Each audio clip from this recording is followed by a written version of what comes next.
Right about now, we are heading into our next conversation of the day. Did you know anything about plus size models?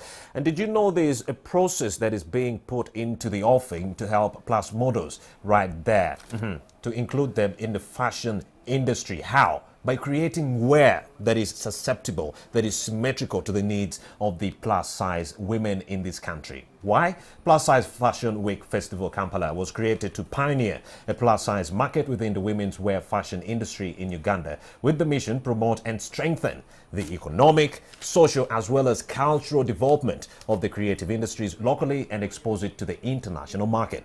The festival is an expo designed to unite the creative industries such as fashion, hair, beauty and makeup for an expo experience. And to talk to us about this and more, we have Doreen Namutebi, the organizer of the event. She joins me right now with Andrew Kagwa, an arts and culture journalist with the Daily Monitor. A very good morning. Thank you for joining us. Thank you so much. It's been great. Thank you for joining us, Mr. Andrew.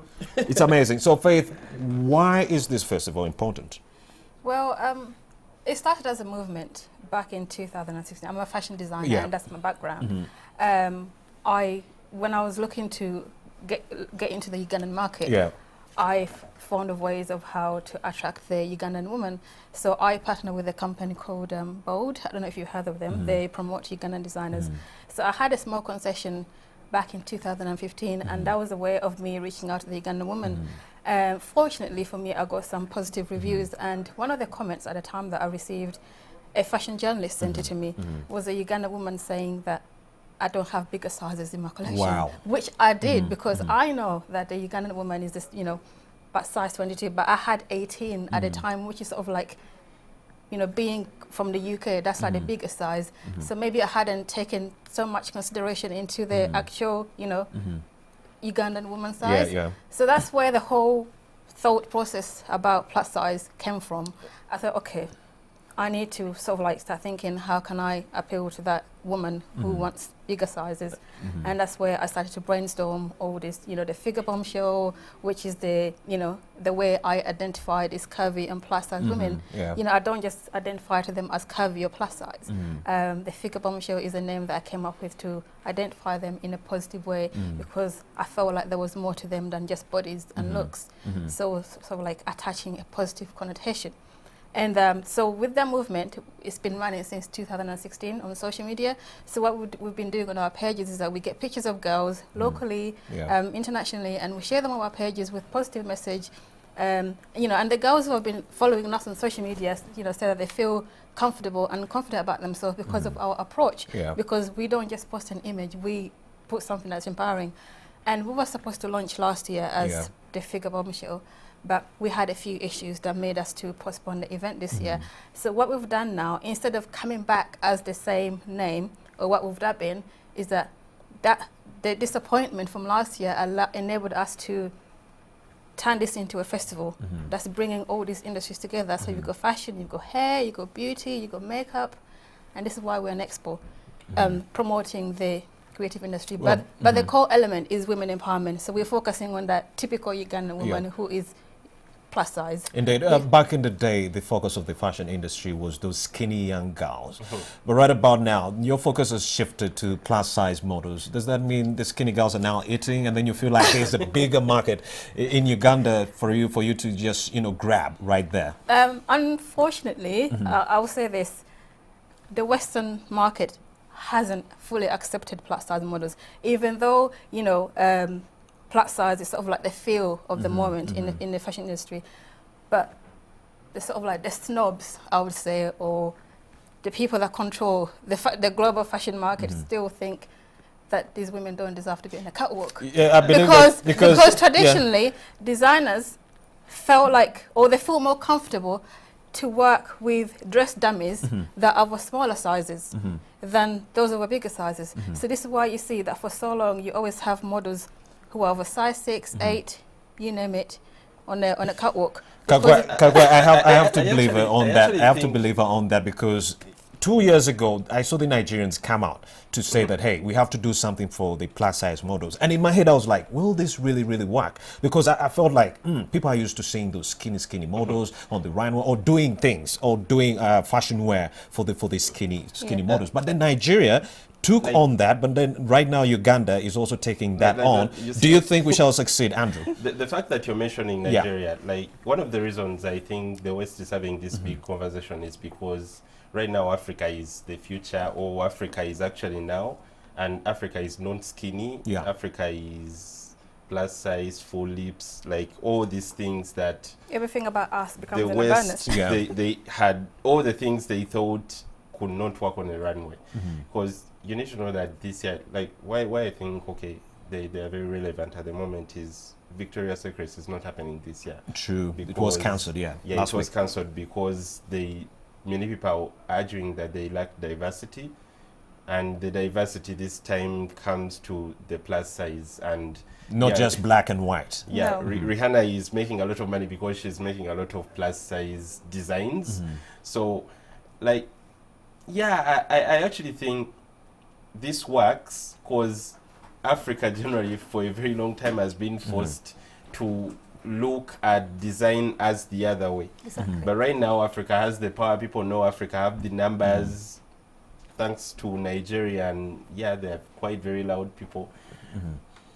But that has somehow helped us get the recognition. Like right now everyone is targeting the African market. True. And they know an African person is big and not slender or tall and everything they've been. I think that norm has been broken, but then back in the day, like 10 years ago or 20, girls in Uganda used to be skinny. I'm telling you that for a fact, especially university young girls. Let me tell you, around Form 6, girls would refuse to eat because they would say, okay, right now I'm planning to, slim my body down to get ready for university. I think that had something to do with low self-esteem. But then right about now, the girls are now empowered. They have high self-esteem. She's like, I do not care even if I'm plus size. If you do not like me the way I am, the loss is on you.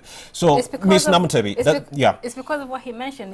The fashion industry is about diversity. Now, you're looking at diversity in terms of models, sizes, looks. Even before even before the diversification comes around, the mindset of the people you're trying to sell to also changed. People are like, they do not have a problem being plus size, like back in the day.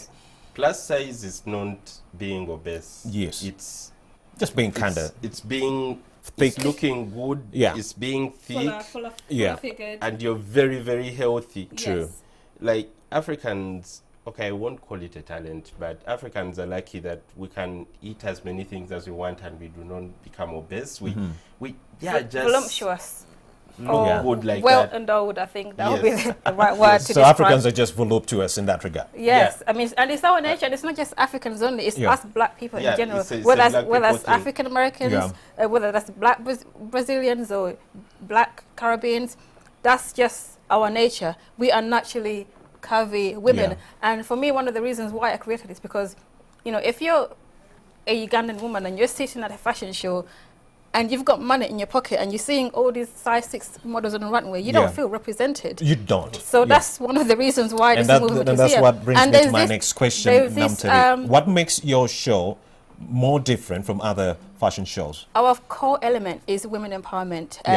Like I said earlier, I've had personal conversations and experiences from women who had low self-esteem, women who did not feel like they can wear certain types of clothing and feel like they can look good. I mean, I go to beaches and you see women wear leggings. That's obviously self-esteem, lack of self-esteem, because that's not appropriate wear for beach or swimming. You need to wear a trying to hide the strictness and everything. You can wear a swimsuit and cover up, or wear a sarong, or wear a kaftan, and look good and be comfortable. And so for this event is called, apart from the business aspect of it, the core focus is to uplift the Ugandan woman and make her feel comfortable. It's all about the feel-good factor. It's all about being confident and comfortable in your own skin. And Andrew? I think it's not just been the fashion. Like, it's one of those things that has been going on in the art industry for such a very long time. Because you realize, if you're walking around and you're looking at the billboards, you realize what used to be represented as beauty.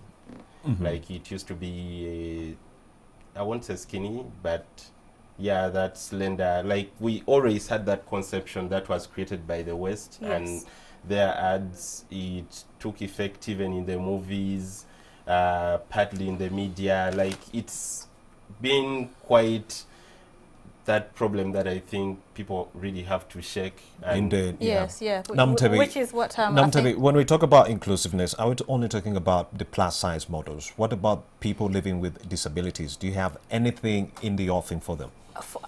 Unfortunately for us, we're focusing on diversity in the form of sizes, not so much of a physical disability. Isn't it a physical issue? I think there's something here already that does that, and we don't want to tap into that. We just want to focus on bodies and image more so. Akagwa, don't you think the fashion industry would be more inclusive if it did something for persons with disabilities?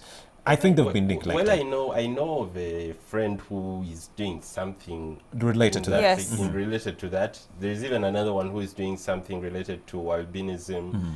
Like, Ugandans are trying to do different things to include other people. So, what should we expect at your event as a wrap-up? Okay, so our event, first of all, I've had people saying that, with December, people are looking forward to parties and events. So we are not a party after party. We're more of like a business after business. So this is a, Party after party is a business also. so this is more of a business expo, uniting the creative industry. So our festival has 5 elements. So you've got the fashion, which is the fashion designers, so promoting local design talent, and then the beauty.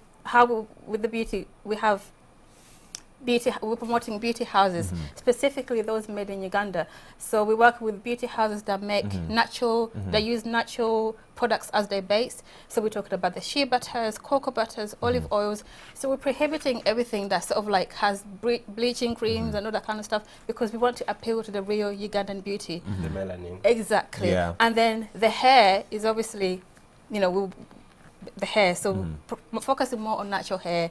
So we do have some hair vloggers. How do I get in as we wrap up? We're wrapping up. Yeah. How do I get in? Like, if the viewer right there at home who's watching, how do they get in? Oh, so in terms of tickets, so you can buy tickets from Cricket. You can buy them from our websites, social media pages, which is Plus Size Fashion Week Festival Kampala. You can also buy them from our official hair partner, Hairs by Ziwa.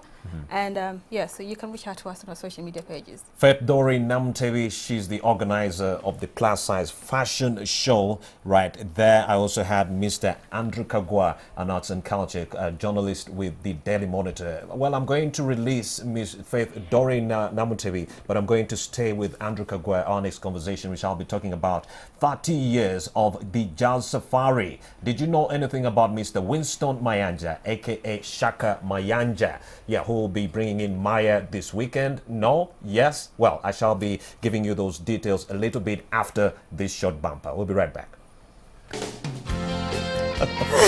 Thank you for coming.